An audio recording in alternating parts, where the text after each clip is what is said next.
though it binds, but or that explains, for example, why it binds. But if there is another one that another seed that binds and becomes much more stable, then we would rather stay there and then stay bound to here. So we went through all these, and then we could show that doesn't show very well here, but that probably the protein is a diamond in solution. But once it makes this complex, it's quite a tight complex.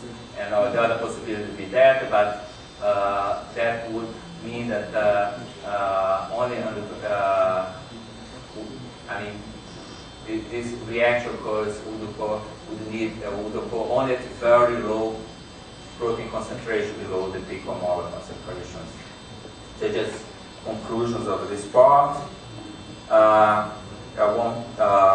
We had done that before with aquapress. In the case of aquapress, was just the opposite, because usually this protein has a dissociation constant in solution without the DNA of around, I don't remember well, about 5 to around 10 nanomolar.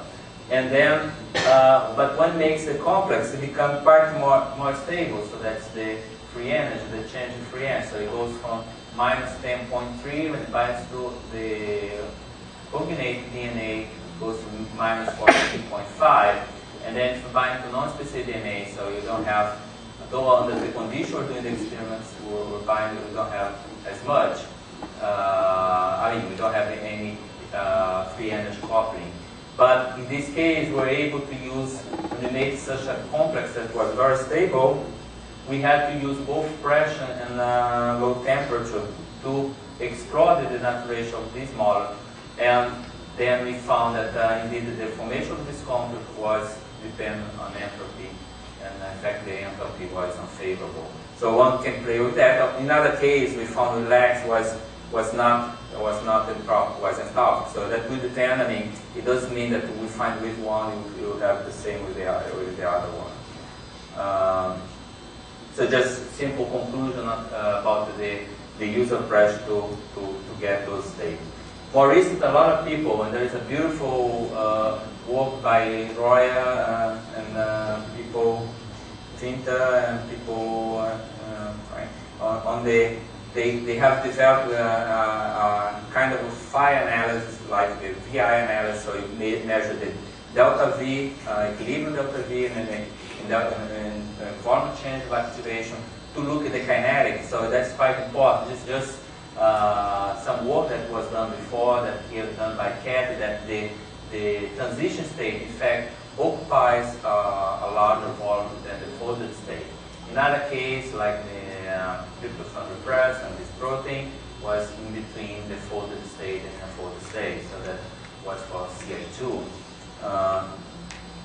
CI2 also is another, like Jose mentioned this morning, it's quite a rock. I mean, if you apply pressure, nothing happens. I mean, you can go to 3 kilobar, 3.5 kilobar, nothing happens to this protein.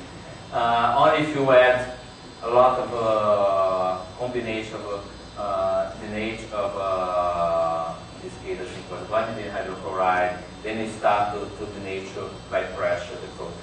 But now, if you just make if you cleave this position between 41 and 64 and 42, and then you have these two complex of the protein, then it becomes much more susceptible to pressure denaturation.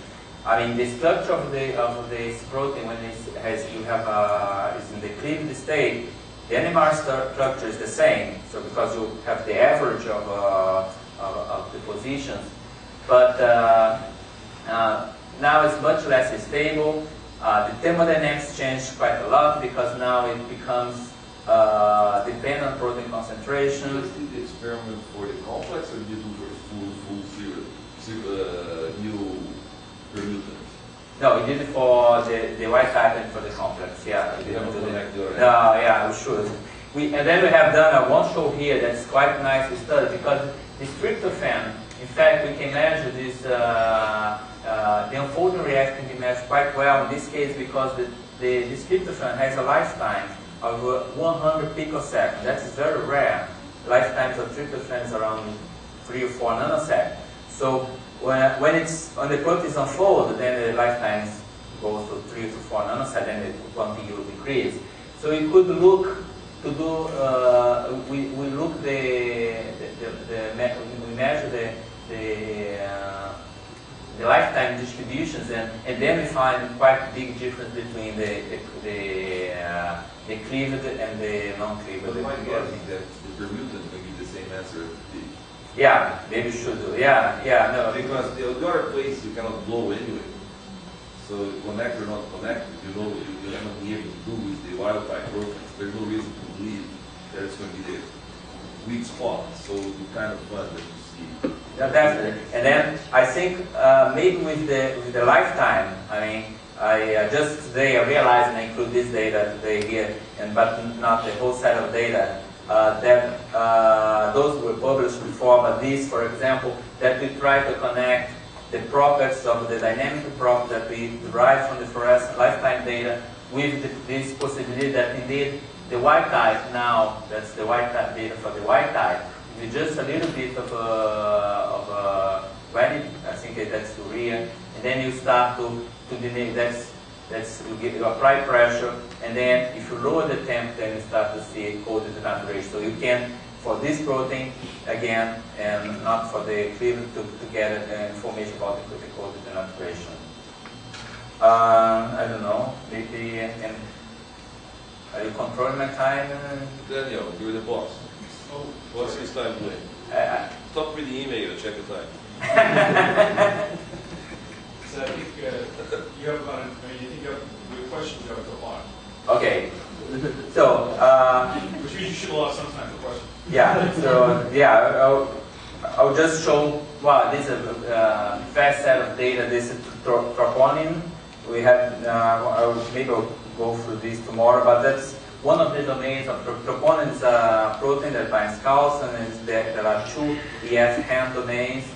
And it's quite interesting because in this work we could compare the fluorescent data with the NMR data. Again, it's a protein that if it's bound to calcium, it becomes a rock. That's the C-term domain, and this is different, a little bit different than the N domain. If without the calcium, then it's quite unstable, and then you can see that that's the energy of the emission of the tryptophan. So this means that this tryptophan spends most of its time exposed to the surface, and then we can follow the denaturation by pressure too. Not to nature this by calcium, of course, in the presence of calcium, we have to combine pressure with another perturbation, and we had urea, and we could. The apo form, we could follow the denaturation, though this tryptophan is quite exposed. Of course, this NMR data gave a lot of trouble to the accept because the NMR people said, but the protein is folded.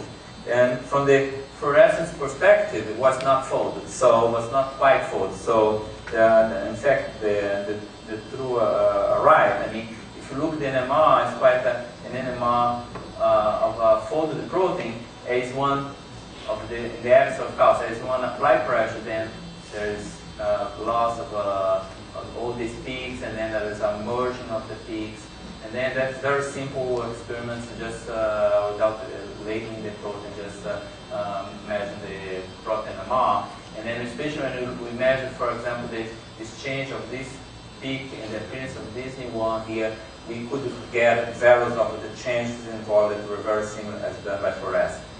And the calcium form, we had to use some, I think in this case was used for urea, and we could then calculate the volume change of each amino acid residue. And so that was interesting to see that, go direct to the data, that the volume change were different. So we did for both for the mutant, the fluorescence mutant, and also for the white type, and then they more or less match, and then, but on the other hand, only those amino acid residues that are inside the interior of the protein that sense the volume, the global volume change. I mean, if they are away from in the surface of the protein, there is no change volume. So, and then the fluorescent data on the other hand allowed us to build all these free energy diagrams, and then to get all the connectivity and find, for example, that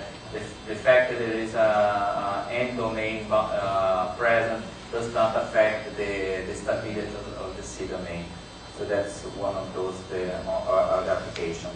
So I think with that I will stop to take some questions, and tomorrow I'll be talking, going now from this more simple system, to more complicated ones, when you start to have amyloids, fibers, and then you try to understand, to have some of the questions why some amyloids compacted molecules, like a virus, for example, that once in a while can dissociate a virus very well with pressure, or are they hydrated that they cannot be susceptible to pressure, and the other tricks that we talk tomorrow. Thank you.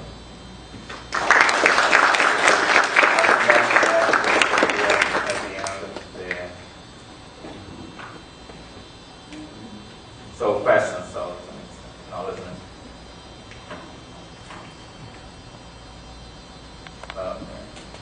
Okay, so for me there's something counterintuitive about pressure denaturation. If I must rely on my intuition, you increase the pressure, you are going to decrease the volume of separation between the two elements. Therefore, you are going to increase the concentration.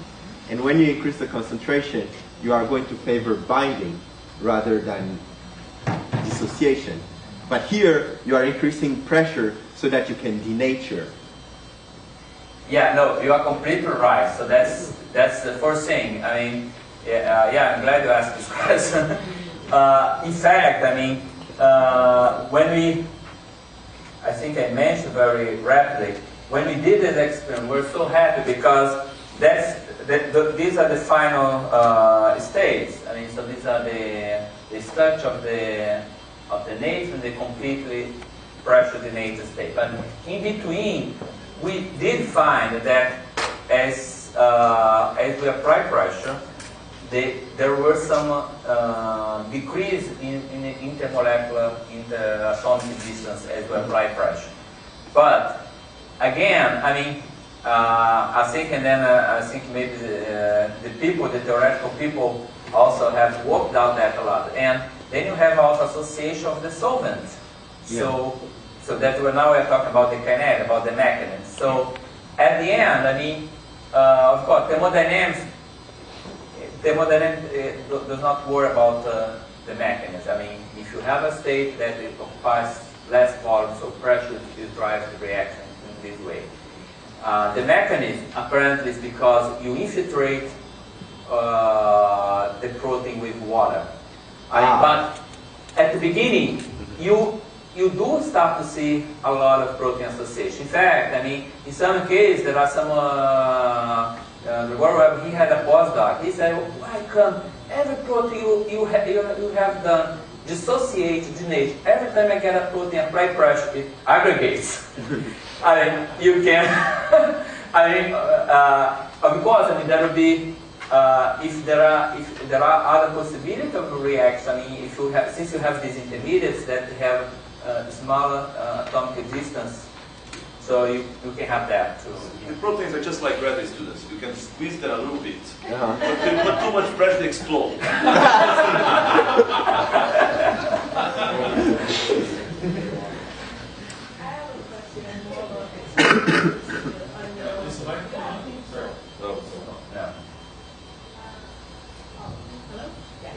Okay, if you go to your slide, I just have an experimental question. When you go to your slide about the Lecky and the affinity, like when you add Rec A to your Lex, okay. Yeah. I have a question about that slide. Okay.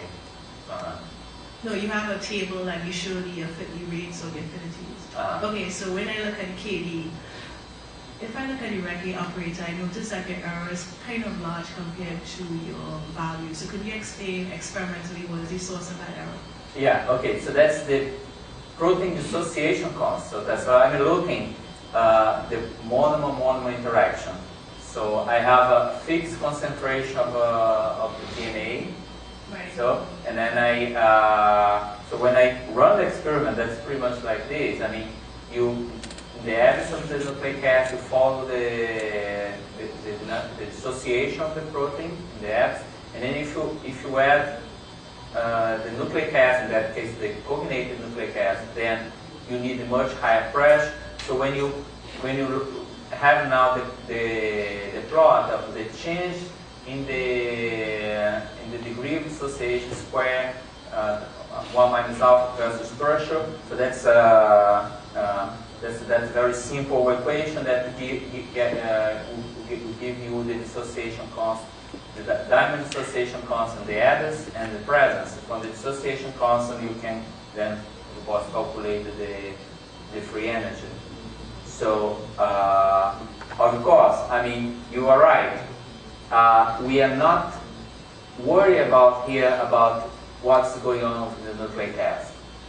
We have some case where apparently the protein we have a diamond monomer dissociation, but the monomer will continue to be bound to the DNA. That's quite possible because we are under reasonable concentration. So, but again, I mean, that does not prevent you to make this calculation, these calculations. Okay. Of course, I mean, if you want to be, I mean, ideally, one would need to make not only to vary, like we do, to vary about the protein concentration, but also to vary about the DNA concentration. But then we have the information, like when you made the diagram, we have the information about the DNA binding constant of this protein to this sequence. So you can add that and see if it makes sense. But I mean, ideally would be to vary protein concentration, the nucleic acid concentration, then pressure.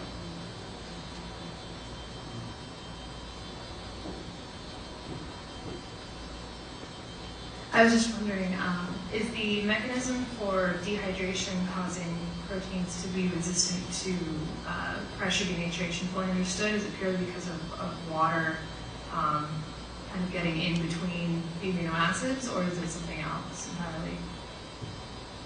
Well, maybe Jose can answer, but in principle, although this would be counterintuitive, but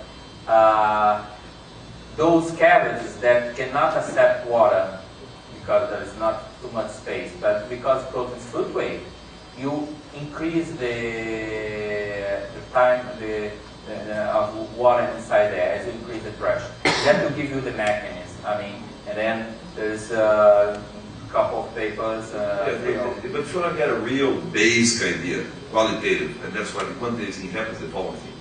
Proteins don't pack perfectly. If you have a void, if you have a cavity, any void is entropically very, very expensive. If you compute how much entropy is to create a void. So what happens is, if you have a void, and you fluctuate a little bit, and you insert the water, that really stabilizes you. It's not as good as not having the void, but it's much better than having it. What happens is, then you have these two equilibrium states. One that's the two things very well packed, and the ones that the water separate. On high pressure for packing reasons, and then for put the numbers in, the state is water separate, becomes more stable. I may show a couple of slides tomorrow just for the fun of it, but that's what happens. It's a very way of packing versus entropy with these voids that come. But it's very counterintuitive, like you said. But the bottom line is, what the protein expands? The protein expands, but the water goes in. So the entire equilibrium, if you look at the entire system, water plus protein, then actually this volume goes down. Yeah. Right? But if you just look at the volume of the protein, that one has an expansion. And also you have an additional factor, because you are always going to have some electrostriction effect, because when you replace the protein-protein interaction, that would be non-polar interaction by water-protein interaction, so you have a higher energy interaction that will have some electrostriction, so that will count. I mean, of course, it's very difficult to compute. I mean, all these numbers.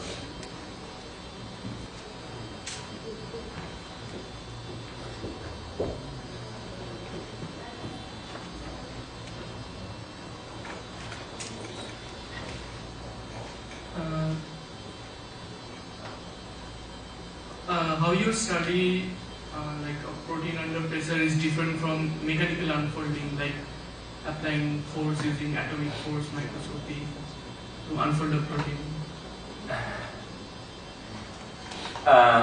We're squeezing stuff full. So I mean, of course, when you do the atomic force microscopy, I mean, you of course you can calculate how much pressure are there, right? That's not very common to do that because you know the force, but you have some precision about what are the working area that you are exerting that pressure. No one has done this comparison. I think it would be quite a good experiment to do. I mean, very careful because there will be some things about the working area, but that may help a lot to understand. I mean, all these factors. We talk about cavities, we talk about hydration. Of course, there are restriction. You break, for example, salt linkage. There is also a decrease in volume. There are all these sources of a decrease in volume. But maybe if you now, I mean, there are other comparisons. For example, as ultrasound experiment that you can measure volume change too. And tomorrow I'll talk a little bit about pressure perturbation, calorimetry. So, but there's a main difference here that maybe you missed. We present, but I want to point out. When you pull a protein, you're just pulling the protein. You're doing no effect on the solvent. When you apply pressure, you affect the protein and the solvent. The reason the protein denaturates is an equilibrium between the protein and the solvent, and it's this joint effect that actually makes the protein to expand. So that's a major physical difference when you're looking at these two systems. Yeah, maybe, well, like the difference between love and passion. Maybe. No, but here it's the water. The water is an active player. The water is an active player here. So it's really, you're changing the entire entropy of the water as you're changing the entropy of the protein.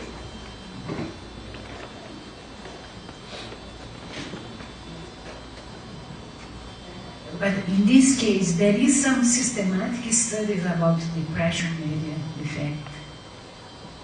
Because you mentioned one or two, but is there some systematic study how the behavior is for different pressure media? I mean, of course, I mean, like, I think it's a good question, for example. How about water? I mean, water change also the pressure. I mean, it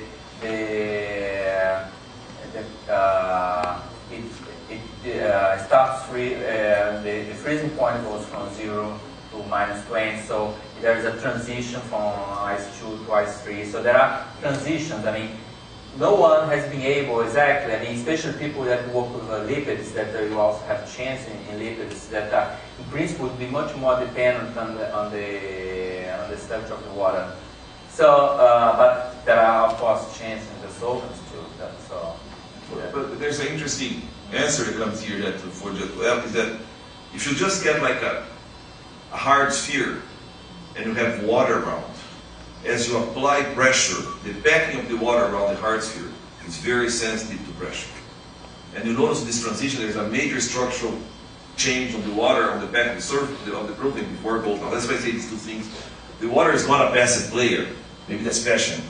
And on the system. Some pressure media that could be inert somehow, but here you only transmit the pressure. You mean, well, the problem is that protein folds in water. And because when you look at membrane proteins, they are quite sensitive. So I didn't say, but for example, when we have some applications of a high pressure, for example, inactivate virus and so forth, especially with the, I'm showing here some of the viruses that have membranes, for example, this one. The membrane proteins in the virus are quite sensitive. Usually we can, like influenza virus, or there are other viruses that are even more. So nothing happens to the virus. You look at them in the electron microscope, it's exactly the same. But the protein was quite sensitive, and the sensitivity varies a lot. That means that different proteins and have different sensitivities, because now in addition to water you have the lipid environment. And in the case of influenza, that we were trying to make a lot of money because we did this work with a strain that was not the avian strain, that was very sensitive to pressure, so we could 2 kilobars get very good inactivation of the virus, and then that could be used for foods, etc. But for specifically when we start to use avian influenza, they become very stable to pressure. So that means that there are other pathogens, I mean, that will, like nucleic acid, that will play an effect here.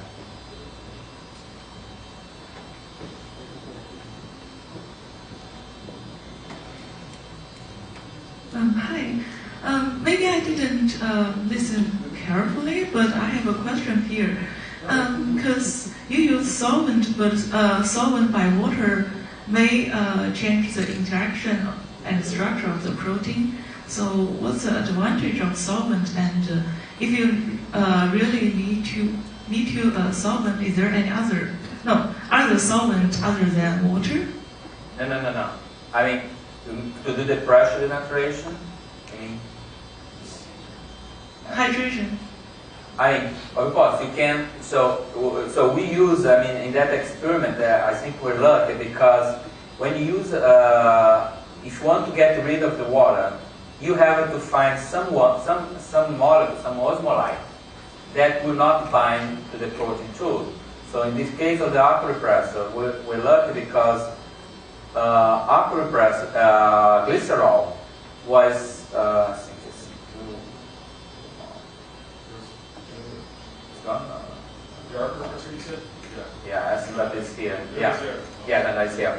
So in the case of the of glycerol, the fact that I mean we are replacing the water with different concentrations of glycerol. Of course, we went only to 40%. So now that means that we have almost half and half. Half is water, half is glycerol. If glycerol had the same properties of water, then probably nothing will happen. We could have only stabilization without changing the volume. The measure of the volume is by the steepness of the curve. So not only we stabilize the protein with glycerol, that's something quite known, but also the steepness of the curve change, that we measure the volume change from the derivative of the change here of the dissociation with pressure. So that means that glycerol at this range, I mean, it's quite likely, as someone mentioned, I mean, as you go high pressure, you might change the properties of the glycerol, and then you might favor interaction of glycerol with the protein. Maybe this will not go straight line all the way, but as a working model, I think glycerol is completely excluded of binding to the place of water. So that's quite pretty much what people use when you do this study by osmolyte. So you increase an osmolyte, and then people use that also when you want to see the effects, for example, crowding effects inside the cell. I mean, it's a mixture of dehydration, but then you have other events occurring too. So I mean, not only solvent exclusion, but here you have decrease of the activity of water. I mean, you can think this way. So this experiment, I mean, was a simple experiment. We sent at that time to JMB, so that's not accepted. Because it was a very simple-minded experiment, but it turned out that we're saying, well, what is causing the pressure denaturation? So that's in this direction. One more question. Elisa, what's this rest of the schedule for today? Tell people. Okay, well, thank you very much.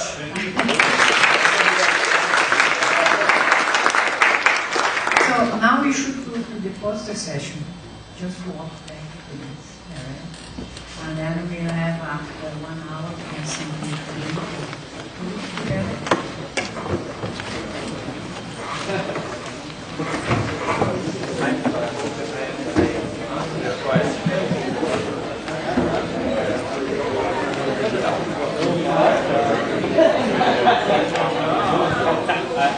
I